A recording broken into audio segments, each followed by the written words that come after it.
कहानी शुरुआत होती है 7 साल पहले से, जहाँ पर एक डंजन ब्रेक हुआ था। बहुत से लोगों ने अपनी जान गंवाई, जिनमें अपने एमसी के पेरेंट्स भी शामिल थे। उस दिन एमसी ने अपना सब कुछ खो दिया। उसके आंख में खून के आंसू थे। वो सिर्फ एक ही कसम खाता है कि मैं हंटर बनूंगा और सभी मॉन्स्टरों को खत्म कर दूंगा। लेकिन प्रेजेंट में आज 7 साल बीत चुके हैं और अपने एमसी को जिम हंटर ट्रेनर ने निकाल दिया गया है। वो याद करता है कि कैसे जिम ट्रेनर ने उसकी बेइज्जती करके उसे जिम से निकाला था। वो कहता है कि तुम्हें ट्रेन करते करते 7 साल हो चुके हैं, लेकिन तुमने 1% भी इम्प्रूव नहीं किया है। यहाँ तक कि नॉर्मल हंटर कुछ महीनों में ही अपना टैलेंट एक्टिवेट कर लेते हैं। वो सीधे सीधे बोल देता है कि हम तुम जैसे कचरे को यहाँ नहीं रख सकते। एमसी बेंच पे बैठा हुआ सोच ही रहा होता है, तभी पीछे से आवाज आती है। एक माँ अपने बेटे से पूछ रही होती है कि जब लाइफ में प्रॉब्लम्स हो तो क्या करना चाहिए। बच्चा बिना डरे जवाब देता है कि जब लाइफ में मुसीबत आए तो ब्रेव बनना चाहिए और गिव अप नहीं करना चाहिए। ये सब सुन के एमसी को ये लाइन हिट करती है और वहाँ से वो भागता है। और वो वहाँ से भागते हुए सोच रहा होता है कि अगर मैंने 7 साल तक गिव अप नहीं किया तो अब क्यों करूँ। वो भागता है और जिम ओनर के घर के सामने खड़ा होता है। वो उसका दरवाज़ा खटखटाता है, जिससे ओनर बाहर आता है। वो कहता है कि मुझे एक आखिरी मौका दे हंटर टेस्ट देने का। ओनर उस पर गुस्सा हो जाता है और चिल्ला के कहता है कि तुम्हें अभी तक समझ में नहीं आया कि तुम एक कचरा हो, और उसे एक पंच मारता है, जिससे अपना एमसी कूड़े में जाके गिरता है। वो जाते जाते कहना नहीं बोलता कि तुम अभी भी एक कचरा ही हो। ये सब सुन के अपना एमसी पूरा टूट जाता है। वो सिर्फ एक ही विश करता है कि काश मेरे पास भी कोई टैलेंट होता। शायद से उसकी ये आवाज़ किसी ने तो सुन ली है। उसके कानों में एक आवाज़ गूंजती है कि आपको टावर ऑफ ट्रायल्स के लिए चुना गया। ये सुनकर अपना एमसी शॉक हो जाता है। वो अपने आप को पानी में डूबता पाता है और वो अपनी मदद के लिए हेल्प चिल्लाता है, जिसे सुनकर ओनर बाहर आता है। वो कहता है कि तुम अभी तक यहाँ से नहीं गए, लेकिन एमसी को वहाँ ना पाकर वो शॉक हो जाता है। तभी हमें दूसरी तरफ दिखाया जाता है, जहाँ अपने एमसी किसी समुद्र में डूब रहा है और फिर दूसरी तरफ से निकलता है। अपने एमसी सोच रहा होता है कि ये सब क्या चल रहा है। तभी उसके सामने डिफिकल्टी चूज करने के ऑप्शन आते हैं, इजी, मीडियम, हार्ड। वो बिना सोचे इसे एक आखिरी मौका समझते हुए हार्ड मोड को चूज कर लेता है। वो अपने आप को रेगिस्तान के बीच में पाता है। वो कंफ्यूजन में इधर उधर देख रहा होता है कि मैं यहाँ पर कैसे पहुंच गया। तभी सिस्टम की तरफ से उसे तलवार भी दी जाती है और उसे कहा जाता है कि उसका सिर्फ एक ही मकसद है, सरवाइव करना, जिससे उसका टैलेंट अनलॉक हो जाएगा। ये सब सुन के एमसी सोच रहा होता है, मैंने अपने पूरे 7 साल दिए हैं, लेकिन मेरे पास अभी भी कोई ट्रेट अनलॉक नहीं हुआ, लेकिन अब ये मेरा आखिरी मौका है। जैसे ही वो सोर्ड की तरफ बढ़ता है, तभी उसके नीचे से कोई हलचल होती है और उसके पीछे एक सैंड गोलम अपेयर होता है। एमसी उसे देख के घबरा जाता है, लेकिन सिस्टम कोई नहीं कर सकता। सिस्टम अपना टाइम चालू करता है 10 मिनट। अपना एमसी तलवार उठाता है और उससे भागने लगता है। वो सोच रहा होता है कि मैं यहाँ पर कहाँ फंस गया। तभी सिस्टम से आवाज़ आती है, अगर तुमने यहाँ पर हारे तो तुम्हारी सीधा मौत हो जाएगी। वो उस सैंड गोलम से अपनी जान बचा के भाग रहा होता है। वो सिस्टम को गाली देता है कि मुझे टैलेंट का झांसा देकर मारने की कोशिश कर रहा है। वो क्या सैंड गोलम इतना स्लो लगता है, लेकिन उसका शरीर इतना बड़ा है कि मैं कितना भी भाग लूँ वो मेरे पास जल्द से जल्द पहुंच जाता है। उसे इतने बड़े जायंट गोलम को हराने के लिए सिर्फ एक स्वॉर्ड दी गई है। तभी उसके मन में लोगों की हंसी और मजाकिया बातें गूंजने लगती हैं। वो कह रहे होते हैं कि तुम सिर्फ एक कचरा हो, तुम हार क्यों नहीं मानते। ये सब सुनकर अपना एमसी कहता है कि ये मेरा आखिरी मौका है, मैं या तो मरूंगा या इस टैलेंट को अनलॉक करके ही रहूंगा। तभी वो चट्टान की तरफ भागने लगता है और वो कहता है कि मैंने अपने पूरे 7 साल लगा दिए, मेरे पास एक हंटर से ज़्यादा नॉलेज है। मुझे पता है कि अगर इस सैंड गोलम का मैं कोर तोड़ दूं तो मैं इससे इजीली जीत सकता हूं। पर एमसी को कोई भी रास्ता नहीं दिख रहा होता है कि वो इस कोर तक पहुंच पाए। तभी वो उस चट्टान से जंप मारता है और उस चट्टान की दूसरी तरफ आ जाता है, जिससे गोलम भी उस ढलान को झेल नहीं पाता। वो घिसटता हुआ नीचे की तरफ गिरने लगता है और इस मौके का फायदा उठाते हुए एमसी उसके ऊपर आ जाता है। उसे लगता है कि ये उसका आखिरी मौका है और वो उस पर वार करता है, लेकिन वो देखता है कि उसके कोर पर सिर्फ क्रैक आया है।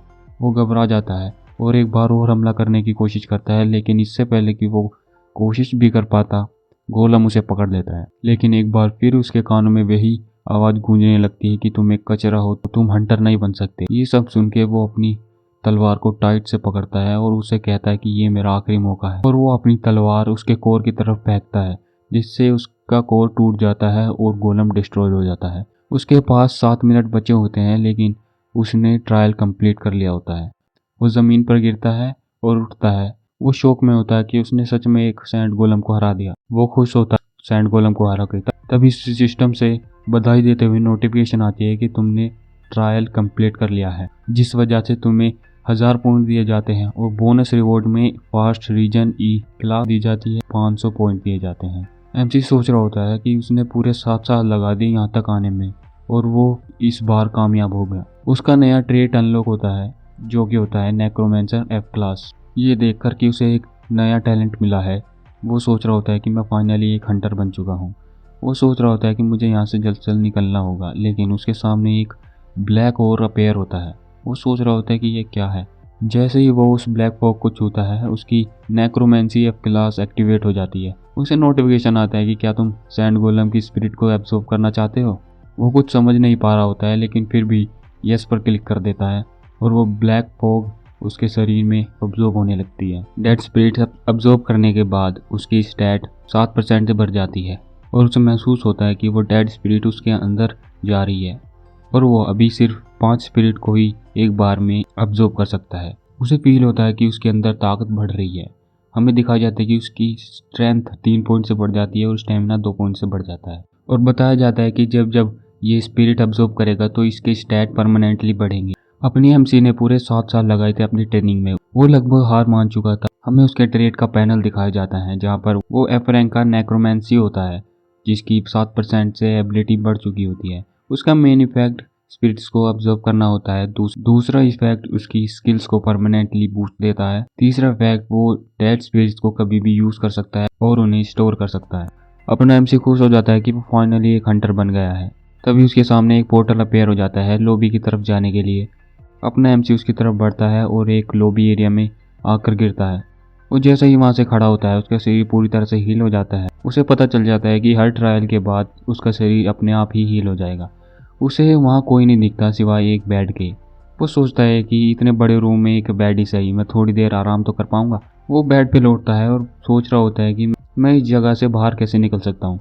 उसके सामने एक पैनल ओपन होता है जिसमें लिखा होता है कि आप किसी भी फंक्शन को एक्टिवेट करने के लिए कमांड दे सकते हैं। वो अपने गालों पे थप्पड़ मारते हुए अपने आप को समझा रहा होता है कि मुझे सबसे पहले यहाँ से बाहर निकलने पर ध्यान देना होगा। उसके सामने एक पैनल अपेयर होता है जहाँ पर लेवल 2 के लिए उसे 24 घंटे तक वेट करना होगा और वो देखता है कि वो एक बोर्ड कम्युनिटी में एंटर कर चुका है। उस रूम चैट में पूरी तरह से केओस मचा हुआ है। वो सोचता है कि ये इस गेम का कोई सोशल मीडिया ऐप है। वो देखता है कि वहाँ पर हंटर और सिविलियन दोनों ही तरह के लोग शामिल हैं। तभी वो शॉक हो जाता है और वो देख रहा होता है कि उसके सामने एक टेस्ट लिखा आता है। वो पर्सन बता रहा होता है कि उसके पास न्यूज़ है जिन्होंने ट्रायल कंप्लीट किया है। ये देख के अपना बंदा चौकन्ना हो जाता है। वो सोच रहा होता है कि शायद से ये हमें इस जगह से बाहर निकलने का कोई रास्ता बता दे। वो पर्सन बताता है कि तुम इस ट्रायल में बिना पॉइंट्स के लिए कुछ भी नहीं हो। तुम यहाँ तक कि एक पानी की बोतल तक नहीं पी सकते जब तक आपके पास पॉइंट ना हो, और आप ये पॉइंट्स ट्रायल कंप्लीट करके ले सकते हैं। अपना एमसी सिर्फ घर जाने के लिए सोच रहा होता है। तब वो कह रहा होता है कि मुझे हंटर बनने के लिए एक शॉट से कहीं ज़्यादा अधिक चाहिए होगा। तभी वो स्टोर से एक शील्ड खरीद लेता है। वो सोच रहा होता है कि मुझे जल्द से जल्द ताकतवर बनना हो और वो अपनी ट्रेनिंग चालू कर देता है। लेकिन ट्रेनिंग करने के बाद वो थक जाता है और ज़मीन पर गिर जाता है। उसके बाद उसका शरीर पूरी तरह से हील हो जाता है। एमसी कहता है कि जब तक ये लॉबी मुझे पूरी तरह से हील करती रहेगी मैं जितना चाहे उतना ट्रेन कर सकता हूँ। तभी अपने एमसी के पेट से आवाज़ आती है। वो सोच रहा होता है कि शायद ये लॉबी मुझे भूख मिटाने के लिए भी मदद कर सके। वो स्टोर से बहुत सी चीज़ें खरीद लेता है। वो कहता है कि मेरे पास अब 40 पॉइंट ही बचे हैं। अगर मुझे बोनस रिवॉर्ड नहीं मिला होता तो शायद मैं ये शील्ड भी नहीं खरीद पाता। लेवल 2 को स्टार्ट होने के लिए टाइम 17 मिनट बचे होते हैं। वो सोच रहा होता है कि क्या मैं इस ट्रायल को कंप्लीट कर पाऊंगा। फिर वो अपने आप से एक वादा करता है कि कुछ भी हो जाए मुझे सरवाइव करने के लिए ये ट्रायल कंप्लीट करना ही होगा। और हमें दिखाया जाता है कि ट्रायल लेवल 2 चलने के लिए सेकंड्स गिरने लगती है और वो लेवल 2 पोर्टल में एंटर करता है। Difficulty hard. वो ये देख के शॉक हो जाता है कि इस बार का ट्रायल उसे एक जंगल में मिला है।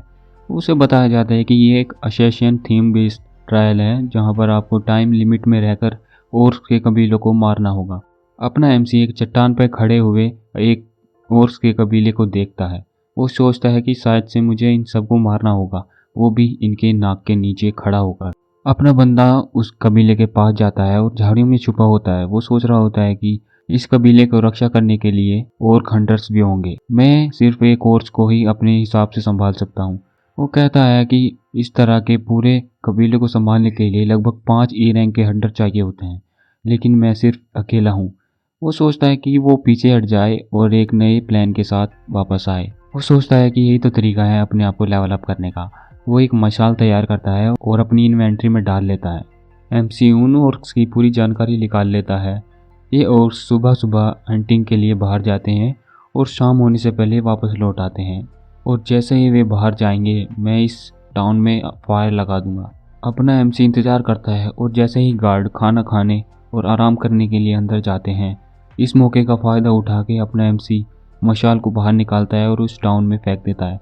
ओर्क्स घबरा जाते हैं और अपना एमसी कहता है कि मुझे सबसे पहले इन ओर्क्स को मारना पड़ेगा जो अपने टाउन को बचाने के लिए पानी ला रहे हैं। हमें दिखाया जाता है कि ओर्क्स अपने पानी लाने के लिए तालाब के पास जाते हैं, लेकिन अपना एमसी उन सबको एक ही बार में काट देता है। उन सबको मारने के बाद अपना एमसी नेक्रोमेंसी या फ्रैंकटेट एक्टिवेट करता है और उनकी सोल एब्जॉर्ब कर लेता है। एब्जॉर्ब करने के बाद उसकी स्किल्स 9% से इंक्रीज हो जाती है। जैसे ही वो स्पिरिट को एब्जॉर्ब करता है, उसके पीछे एक हंटर ऑर्क आ जाता है। वो घबरा जाता है, उसके ऊपर हमला होता है। वो अपनी शील्ड से कवर करता है। वो देखता है कि ये बहुत ही ज़्यादा ताकतवर है, तो वो अपनी अब्जॉर्ब की हुई स्पिरिट्स को यूज़ करके अपने स्टैट्स को बढ़ाता है। अपनी स्ट्रेंथ 4 पॉइंट से और अपनी एजिलिटी 2 पॉइंट से बढ़ा देता है और वो फाइनली उस गार्ड को भी मार देता है। वो अपनी फास्ट रीजन की स्किल एक्टिवेट करता है और डेड स्पिरिट के साथ अपनी स्टेट परमानेंटली इंक्रीज करता है। उसकी स्टेमिना, एजिलिटी और स्ट्रेंथ में भी बढ़ोतरी आती है। वो उस टाउन में अप्रोच करता है। वो देखता है कि वहाँ पर सिर्फ सिविलियंस ऑर्क है। इससे पहले कि गार्ड्स अप्रोच करे, वो उन सिविलियंस को एक एक करके मारने लगता है।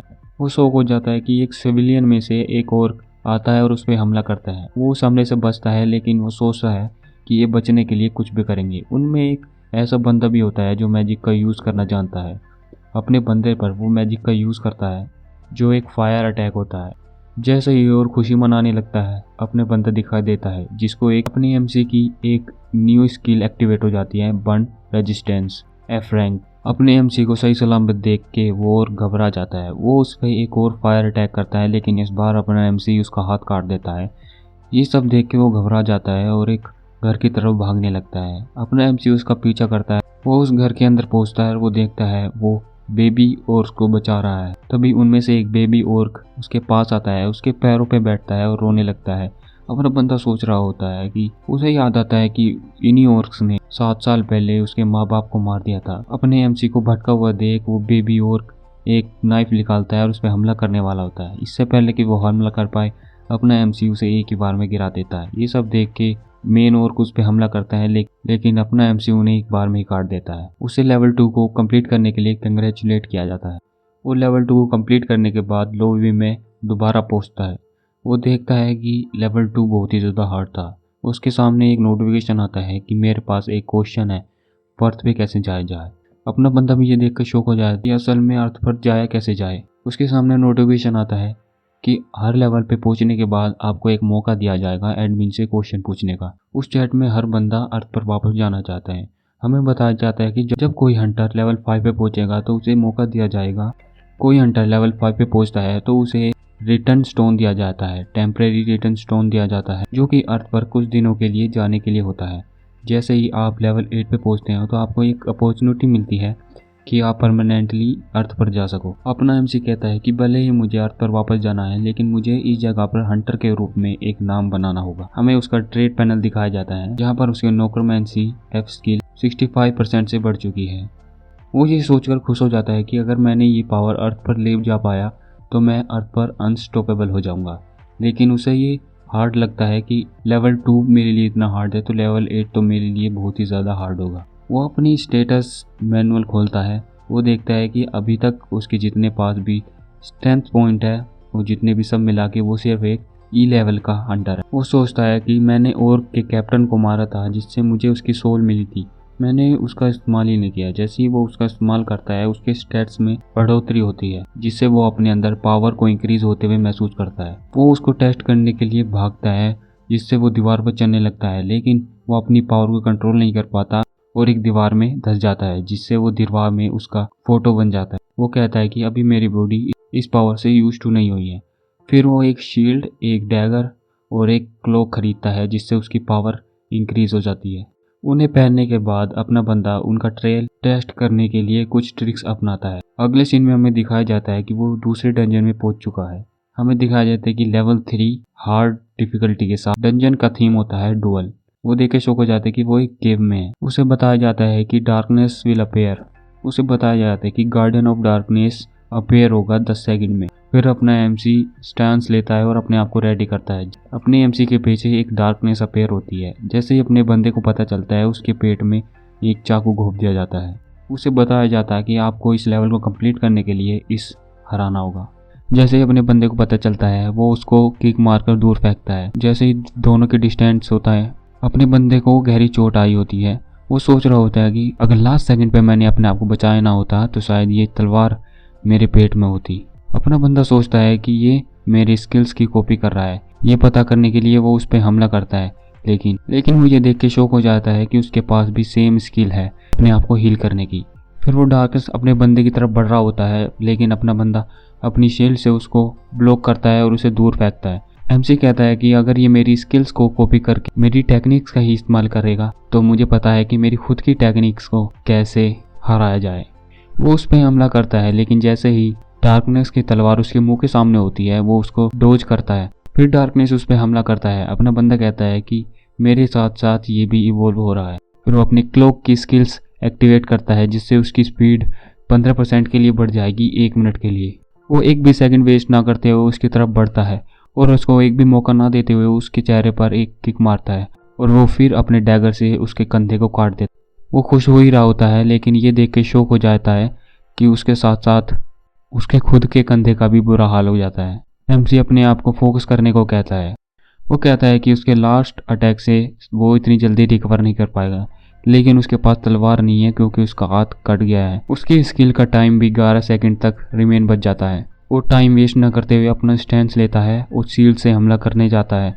यह देख डार्कनेस भी शॉक हो जाता है। वो देखता है एमसी उसकी तरफ बढ़ रहा होता है। ये देखकर वो अपना तलवार कैसे न कैसे करके हमला करने की कोशिश करता है, लेकिन अपना बंदा उसे एक भी मौका ना देते हुए उसे शील्ड से ही हमला करता है, जिस वजह से तो वो कई बार टप्पा खाता है और दूर जाके गिरता है। यह देखकर कि डार्कनेस अब हिल नहीं सकता, अपना बंदा उसके पास जाता है और उसे तब तक मारता है जब तक वो मर नहीं जाता। उसे कंग्रेचुलेट करते हुए नोटिफिकेशन आती है कि आपने लेवल 3 कंप्लीट कर लिया है। वो लॉबी में लौटता है और अपनी सारी इंजरीज को हील करता है। वो अपनी पावर टेस्ट करने के लिए एक दीवार पर पंच मारता है जिससे वो दीवार पूरी शैटर हो जाती है। लेवल 3 कंप्लीट करने के बाद वो उस डार्कनेस की स्पिरिट भी ऑब्जर्व कर लेता है। वो देखता है कि उसकी शक्तियों में बहुत ही ज़्यादा बढ़ाव आया है। फिर हमें नोटिफिकेशन दिखाया जाता है कि उसकी जो नेक्रोमेंसी प्रोफेंसी है वो 100% से बढ़ चुकी है। उसका ग्रेड F रैंक से बढ़कर E रैंक पर पहुंच चुका है। उसे एक नया इफेक्ट भी मिलता है।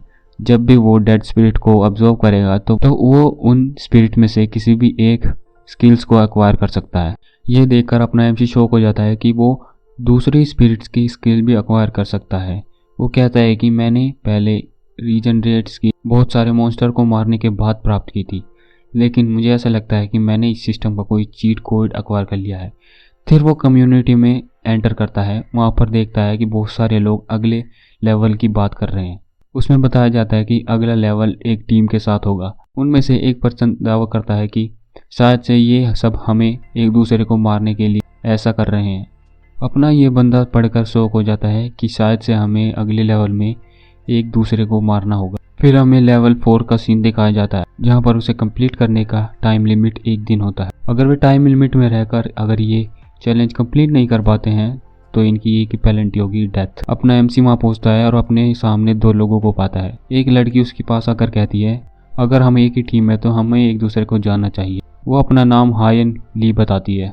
वो बताती है कि वो एक सपोर्टर E रैंक हंटर है। तभी उन दोनों को एक आवाज़ आती है कि वे किसी कमज़ोर हंटरों से नहीं मिला। वो अपना नाम बताता है शांगहुन ली। वो एक close combat D rank Hunter है। अपना एमसी सुनकर सोचता है कि ये बंदा बहुत ही ज़्यादा रूड है। ऐसे बंदे अपने आप को स्पेशल ट्रीटमेंट कराना पसंद करते हैं। फिर वो अपना इंट्रोड्यूस करता है कि मैं एक हंटर नहीं हूँ, लेकिन मैं ट्रेन कर रहा हूँ एक हंटर बनने के लिए। वो बंदा स्मर्क करता है और कहता है कि वो सिर्फ एक ट्रेनी है। वो एमसी को कहता है कि तुम हमारे सिर्फ रास्ते में आओगे। अपना एमसी उससे कहता है कि मैं अच्छे से लड़ना जानता हूँ, स्वॉर्डमैन उस पर चिल्लाता हुआ कह रहा होता है कि मैं तुम्हें चेतावनी दे रहा हूँ, अगर तुमने कुछ भी गड़बड़ करने की कोशिश की तो मैं तुम्हें यहाँ से बाहर निकाल दूंगा। तब अपने एमसी को याद आता है कि मैं हमेशा से इसी तरीके से ट्रीट हुआ हूँ। वो हमेशा से ऐसी बातें सुनता आ रहा है। वो स्वॉर्डमैन उसे पीछे रहने को और उस लड़की का ध्यान रखने को कहता है। अपना बंदा सोचता है कि मेरे लिए भी ये अच्छा ही होगा कि मैं पीछे रहकर ये सब ऑब्जर्व करूं। फिर वो उस गेट की तरफ बढ़ते हैं। उनके सामने एक वार्निंग आती है कि आपके सामने भी एक टीम है और आप भी एक 3 बंदों की टीम हो। आप में से जो भी पहले इस ट्रायल को कंप्लीट करेगा वो जीत जाएगा। फिर कार्सल का गेट ओपन होता है। गेट खुलते ही गोब्लिन्स उन पर हमला कर देते हैं। वो सबसे पहले उस स्वॉर्डमैन पे हमला करते हैं। ये सब देख के वो शौक हो जाता है कि रुकी क्या कर रहा है, उसकी मदद क्यों नहीं कर रहा। अपना एमसी शौक हो जाता है कि अभी भी वो इतना रूड बन रहा है जबकि वो अपने हिस्से के सारे गोब्लिन्स मार चुका है। स्वॉर्डमैन चिल्ला के उस लड़की से कहता है कि वो उसे बूस्ट क्यों नहीं दे रही। वो कहती है कि मैं अपनी पूरी कोशिश कर रही हूँ। अपना एमसी उस लड़की से रुकने के लिए कहता है। वो कहता है कि वो उसे अकेले नहीं संभाल पाएगा, मुझे उसकी मदद करने जाना होगा। ये सब सुन के लड़की शौक हो जाती है और उस पर चिल्लाती है कि मेरे पीछे अगर किसी ने हमला किया तो वो क्या करेगी। लेकिन वो ये देख के शौक हो जाती है कि उसके पीछे के सारे गोब्लिन्स पहले ही मार दिए गए हैं। वो ये देख के यकीन नहीं कर पाती। हमें दिखाया जाता है कि उस स्वॉर्डमैन पे गोब्लिन्स हमला कर रहे हैं। एक गोब्लिन अपने हथियार से उसकी तलवार पीछे की तरफ गिरा देता है और वो गोब्लिन उस पर जैसे ही हमला करने वाला होता है, वो स्वॉर्डमैन अपनी जान की परवाह ना करते हुए उस रुकी पर यानी अपने एमसी को गाली दे रहा होता है कि वो सब उसी की वजह से हुआ है क्योंकि वो मेरी मदद करने नहीं आया। लेकिन एंड वक्त पर अपना एमसी उन सब गोब्लिन को मार के उसे बचा लेता है। वो ये देख कर शौक हो जाता है कि एक रुकी ने उन सबको कैसे मार दिया। अपना एमसी कहता है कि तुम पीछे रहो और ये सब मुझे संभालने दो। और एमसी कहता है कि असल में वो है जो मेरे रास्ते में आ रहा है। एक के बाद गोब्लिन्स को मारता चला जाता है। उससे नोटिफिकेशन आता है कि उसका अचीवमेंट कंप्लीट हो चुका है गोब्लिन स्लेयर का। ये देख के स्वॉर्डमैन घबरा जाता है और शौक हो जाता है कि ये कैसे हो सकता है। उन सब गोब्लिन को मारने के बाद वो उन सब की सोल्स अब्जॉर्व करने लगता है। वो सोच रहा होता है कि क्या ये लोग भी इस अब्जॉर्बिंग स्किल्स को देख पाएंगे। उन स्पिरिट्स को अब्जॉर्व करने के बाद वो अपनी स्टैट्स को पूरी तरह से बढ़ा देता है। वो देखता है कि किसी एक गोब्लिन में से उसे एक न्यू स्किल मिली है। उस स्किल का यूज था कि उसकी फील्ड ऑफ विजन बहुत ही ज़्यादा बढ़ चुकी। उसके आसपास आने वाले शिकारी और एनिमीज को डिटेक्ट करके वो उसे ईजिली मार सकता है। ये देखकर अपना एमसी खुश हो जाता है। स्वॉर्डमैन अभी भी अपनी हार मानने को तैयार नहीं है। वो अपने बंदे को कहता है कि वो लकी था कि उसे एक वीक गोब्लिन्स मिल गए हैं। ये देखकर वे दोनों शौक हो जाते हैं कि ये अभी भी अपनी हार मानने को तैयार नहीं है। अपना एमसी उन दोनों से कहता है कि अब से टीम के आगे मैं रहूँगा। वो पूछता है कि स्वॉर्डमैन को इससे कोई दिक्कत तो नहीं है। स्वॉर्डमैन कहता है कि ठीक है, मुझे इससे कोई दिक्कत नहीं है। वो कहता है कि तुम पीछे रहकर हाई उनकी मदद करोगे। वो लड़की खुश हो जाती है कि मैं भी पीछे रहकर तुम्हें पावर बूस्ट दूंगी। फिर ये सब मिलकर आगे बढ़ते हैं और एक के बाद सभी मिलकर गोब्लिन्स को मारने लगते हैं। अपना बंदा इन सबको मारने के बाद स्किल्स को बढ़ा रहा होता है। टाइम अब 14.5 घंटे बचा है। फिर वे एक शांत जगह पे पहुंचते हैं। उनमें से एक कह रहा होता है कि हमने अभी तक बहुत सारे लोगों को मार दिए लेकिन इस जैसी शांति कहीं भी नहीं थी। वे शौक हो जाते हैं। अपना बंदा किसी चीज़ को देख के उसकी तरफ बढ़ रहा होता है। वे देखकर शौक हो जाता है कि यहाँ पर सभी गोब्लिन्स पहले ही मारे जा चुके हैं। स्वॉर्डमैन पूछता है कि क्या हुआ यहाँ पर। अपना बंदा देखता है कि खून अभी भी गर्म है। इसका मतलब जो दूसरी टीम है वो अभी भी नियर बाय होंगी, हम उसे पकड़ सकते हैं। फिर उसे याद आता है कि अगर मेन बॉस हमसे पहले उस टीम ने मार दिया तो हमारे लिए एक ही पेनल्टी होगी जो कि होगी डेथ। वो कहता है कि हमें जल्दी से मूव करना पड़ेगा। फिर हमें दूसरी टीम को दिखाया जाता है जहाँ वे बंच ऑफ गोब्लिन्स को मार रहे होते हैं। हमें दिखाया जाता है कि उनका बॉस उनके एक टीममेट से कह रहा होता है तुम्हें सच में लगता है कि ये आखिरी वाला था। उनकी टीम में से एक बंदा कहता है कि तुम्हारी हेल्प करने के लिए शुक्रिया। बॉस कहता है कि तुम्हें सच में लगता है कि तुम्हारी बेवकूफ़ी भरे इस काम से मैं थक चुका हूँ। ये सुनकर उसका टीममेट भी ऑकवर्ड हो जाता है। वे सब बॉस गेट के सामने पहुंचते हैं। बॉस उनमें से एक बंदे को उस गेट को खोलने के लिए कहता है। जैसे ही वो बंदा गेट ओपन करता है उनके सामने नोटिफिकेशन आता है कि इस एरिया में दोनों टीमों का होना ज़रूरी है और इस एरिया से सिर्फ एक टीम ही वापस जा सकती है। अगर जब तक ये टीम टाइम लिमिट के अंदर अगर दोनों में से कोई भी नहीं मरता तो दोनों की डेथ हो जाएगी। हमें एक बैरियर दिखाया जाता है। इसका मतलब है दोनों टीम एक ही एरिया में आ चुकी हैं। ये देखकर ये सब शौक हो जाते हैं।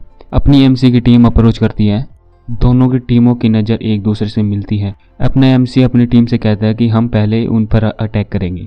एमसी हायून से कहता है कि तुम मुझे एजिलिटी की बफ देना। और बाकी बचा बफ शांगुन को देना। हायुन एमसी से कहती है कि मुझे पता है कि तुम कितने ताकतवर हो, लेकिन सामने वाली टीम भी कम ताकतवर नहीं लगती। एमसी कहता है कि मुझे पता है, अगर मुझे कोई डेंजर फील होगा तो मैं सिग्नल दूंगा। ये सुन के हायुन एमसी को बफ देती है। हायुन अपने एमसी को बफ देती है, एजिलिटी 2% से बढ़ जाती है, जो कि 10 मिनट तक टिकेगी। अपना एमसी सोचता है, मैं अब वो ऑर्डिनरी पर्सन नहीं रहा जो मैं पहले था।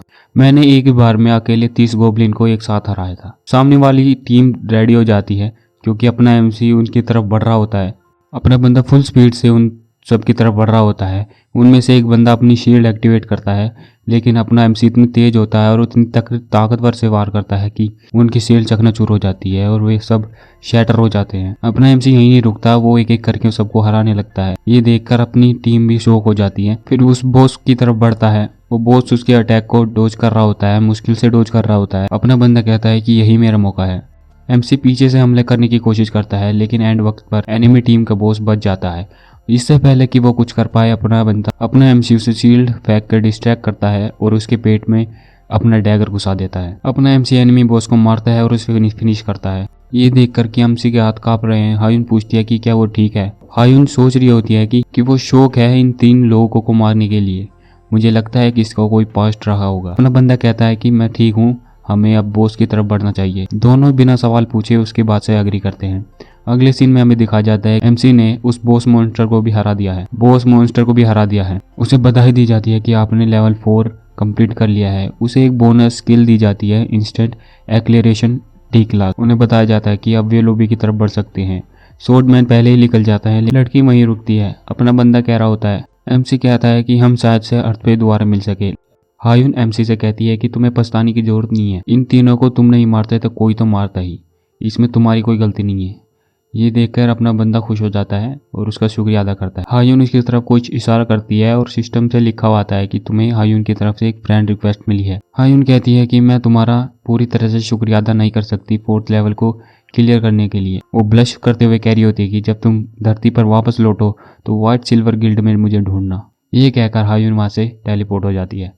अपना बंदा उन तीनों की लाश की तरफ मुड़ता है और देखता है उनकी स्पिरिट सामने आ चुकी है। अपना बंदा सोच रहा होता है कि मैं पहले सोच रहा था कि इनकी सोल एक्वायर करूं कि नहीं।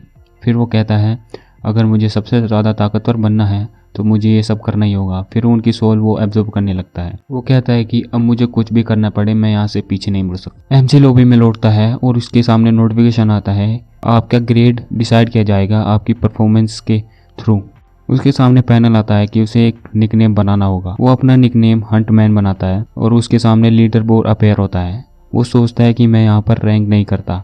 वो देखता है कि वो नंबर 16 पर रैंक कर रहा है। सिस्टम बताता है कि टॉप 50 में आने वाले हंटर्स को एक प्लस बेनिफिट मिलता है जो एक बार 8 लेवल पहुंच जाए उसके बाद बताया जाता है। एमसी इस बात को भूल जाता है और कहता है इसके बारे में बाद में सोचूंगा। उसके पास अब 4 स्पिरिट हैं। वो उन सभी स्पिरिट को परमानेंटली स्टेट्स में बदल देता है। वो सोचता है कि अब मैं ह्यूमन लिमिट से पार जा चुका हूँ। फिर वो एक रिटर्न स्टोन खरीदता है। रिटर्न स्टोन के जरिए वो 3 दिन के लिए वहाँ से अपने ओरिजिन जगह पर जा सकता है। वो रिटर्न स्टोन को यूज़ करते हुए कह रहा होता है कि मैं फाइनली घर जा रहा हूँ। उसके नीचे एक पोर्टल अपेयर होता है जिसमें वो खिंचता चला जाता है। वो अपने आप को अपने रूम के बिस्तर पे पाता है। वो कहता है कि साथ से उसे थोड़ी देर सो जाना चाहिए, लेकिन जैसे ही वो लौटता है उससे बदबू आने लगती है। इससे अच्छा तो ये होगा कि मैं पहले शावर ले लूँ। उसका पैर किसी चीज़ पर पड़ता है। वो देखता है कि उसकी शील्ड और डैगर उसके पैर के नीचे है। वो कहता है कि यही उसके क्वेश्चन का आंसर है। वो ये दूसरी दुनिया की पावर इस दुनिया में भी इस्तेमाल कर सकता है। मार्केट में कुछ ऐसे हथियार मिलते हैं जो लोगों को बेवकूफ़ बना के बेचे जाते हैं कि वे टावर से मिले हथियार हैं, लेकिन मेरे पास भी कुछ हथियार है जो मैं असल में बेच सकता हूँ। अपना एमसी सोच रहा होता है कि सबसे पहले मुझे एक हंटर लाइसेंस की ज़रूरत है। फिर वो अपना फ़ोन उठाता है और किसी को फ़ोन में लगाने लगता है। फिर हमें दिखाया जाता है कि वही हंटर जिम ओनर है। फिर वो फ़ोन उठाता है और कहता है कि वो उसकी क्या मदद कर सकता है। अपना एमसी कहता है कि क्या उसे वो याद है। जिम ओनर कहता है कि हाँ, मैं तुम्हें कैसे भूल सकता हूँ, शायद से तुमने रिफंड मांगने के लिए कॉल किया है। अपना एमसी कहता है कि नहीं, मैंने रिफंड मांगने के लिए कॉल नहीं किया। जिम ओनर पूछता है कि आखिर वो मुझसे चाहता क्या है। अपना एमसी बताता है कि वो हंटर टेस्ट देना चाहता है। जिम ओनर उसे याद दिलाता है कि पिछली बार का उसका ग्रेड बहुत ही बेकार था। एमसी कहता है कि मुझे पता है कि पिछले बार का ग्रेड मेरे पास बेकार था, लेकिन जब तक मैं मेंबर फी दे रहा हूँ तब तक तुम्हें मेरी बात माननी पड़ेगी। जिम ओनर भी कहता है कि जब तक तुम पैसे देते हो तो मुझे इससे कोई फर्क नहीं पड़ता। अपना एमसी कहता है कि फिर एक डील रही, आज मैं हंटर टेस्ट देने के लिए तुम्हारे पास आऊँगा। फिर अपना एमसी शावर लेता है और अपने आप को शीशे में देखता है। वो देखता है कि उसकी बॉडी काफ़ी चेंज हो चुकी है। वो कहता है कि शायद से मैं स्ट्रॉन्ग हो चुका हूँ, इसीलिए मेरा लुक बदल चुका है। वो जल्दी तैयार होता है और हंटर एग्ज़ाम देने के लिए यहाँ से निकल जाता है। अपना एमसी जैसे ही गेट से बाहर निकलता है उसकी नेबर से मुलाकात होती है। वो सोचता है कि मुझे बहुत ही ज़्यादा टाइम हो चुका है, मेरी ज़िंदगी के लोग कुछ ज़्यादातर याद नहीं है। वो उस नेबर को हाय करता है, लेकिन वो नेबर अपने मन में सोचती है कि ये तो वही कचरा हंटर है। लेकिन वो बाहर से उसे गुड मॉर्निंग कहती है और कहती है हैव अ नाइस डे। अपना बंदा वहाँ से भी शुक्रिया कहकर निकल जाता है। फिर वो पीछे मुड़ के देखती है और कहती है कि ये लड़का काफ़ी ज़्यादा लंबा हो चुका है। जैसे ही वो बाहर निकलता है वो एक कैब को बुलाने की कोशिश करता है, लेकिन उसे तभी याद आता है कि वो एक हंटर है। तो वो अपनी पावर को यूज़ करते हुए बिल्डिंग टू बिल्डिंग वहाँ से निकल जाता है। वो हंटर एसोसिएशन पहुँचता है।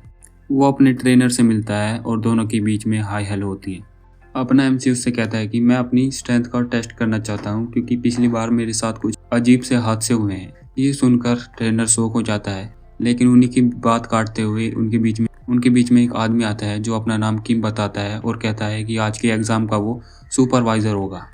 वो कहता है कि उसकी थियोरेटिकल एग्ज़ाम फेल हो चुकी है, तुम्हें अपने ट्रेनर की वजह से ये मौका दिया जा रहा है। क्या तुम्हें पता है इसके रूल क्या है? अपना बंदा कहता है हाँ मुझे पता है। सुपरवाइज़र उसे फॉलो करने को कहता है। अपना बंदा टेस्ट रूम में पहुंचता है। ट्रेनर सुपरवाइज़र से कहता है कि वो जल्द ही फेल हो जाएगा और एग्ज़ाम को जल्द ही क्विट कर देगा। सुपरवाइज़र कहता है कि इसके बारे में वो चिंता ना करे क्योंकि हमने पहले ही एक स्पोर्ट्समैन के लिए सारी तैयारी कर ली गई है। सुपरवाइज़र एमसी से कहता है कि अगर वो तैयार है तो डिफ़िकल्टी लेवल वो चूज़ करे। एमसी सोचता है कि अगर मैं पहले जैसा बंदा होता तो मैं फिर से लेवल 1 चूज़ करता, यहाँ तक कि मैं लेवल 1 गोब्लिन को भी नहीं हरा पाता था। लेकिन आज ट्रेनर उसे चढ़ाते हुए कह रहा होता है कि तुम्हें फिर से लेवल 1 चूज़ करना चाहिए, लेकिन उसकी बात काटते हुए एमसी कहता है कि मैं लेवल 10 चूज़ करूँगा। ट्रेनर शॉक हो जाता है और उसे मजाक उड़ाते हुए कह रहा होता है कि वो मजाक कर रहा है। वो लेवल 10 को चूज़ करता है और उसके सामने फायरबर्ड अपेयर होता है। उसकी मूवमेंट स्पीड 25% तक डिक्रीज हो जाती है क्योंकि फायरबर्ड की रोर की वजह से। हमें उसकी तलवार दिखाई जाती है जिसमें क्रैक होता है। ट्रेनर मन ही मन में सोच रहा होता है कि मैंने तुम्हारी स्वॉर्ड पहले ही बदल दी गई है, मैं सिर्फ तुम्हारी मौत देखना चाहता हूँ। फायरबर्ड अपने एमसी पर हमला करता है और अपना एमसी सिर्फ और सिर्फ शांत खड़ा होता है। नेक्स्ट पार्ट के लिए कमेंट करो और मैं अपनी वॉइस ओवर और ज़्यादा इंप्रूव करने की कोशिश कर रहा हूँ, तो सपोर्ट जरूर करना, लाइक जरूर करना और सब्सक्राइब जरूर करना है। अगले पार्ट में मिलते हैं। Good bye.